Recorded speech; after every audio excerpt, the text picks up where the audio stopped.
Sebanyak 40 jiwa etnis Rohingya asal Myanmar yang masih ditampung di Balai Latihan Kerja Kampung Munasame, Kecamatan Muara II, Kota Loksmawe kembali dipindahkan ke Medan, Sumatera Utara. Pemindahan tersebut menggunakan 4 unit bus dan dikawal ketat oleh jajaran kepolisian Polres Loksmawe, TNI, serta petugas dari Satuan Tugas Penanganan Rohingya. Program Koordinator IOM, Sonya Safitri menyebutkan, rencana awal pihaknya akan memindahkan sisa imigran Rohingya tersebut sebanyak 51 jiwa karena disebabkan saat pemeriksaan kesehatan ada yang sakit. Maka yang dipindahkan hanya 40 jiwa saja. Alasan mereka dipindahkan ke Medan agar mendapatkan kehidupan yang layak dan bisa memberikan solusi untuk jangka panjang. Karena di sana IOM akan membantu kehidupan Rohingya tersebut dari kesehatan pendidikan untuk anak dan pendidikan formal.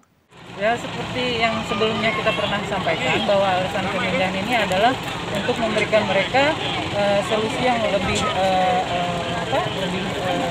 jangka panjang dan lebih semi permanen lah, sebelum mereka itu mendapatkan bantuan yang biasanya pemindahan ke negara ketiga. Jadi sebelum ada solusi untuk pemindahan ke negara ketiga, karena pemulangan mereka ke Myanmar itu tidak mungkin kan. Jadi makanya itu kalau dalam proses itu biasanya dibantu oleh UNHCR.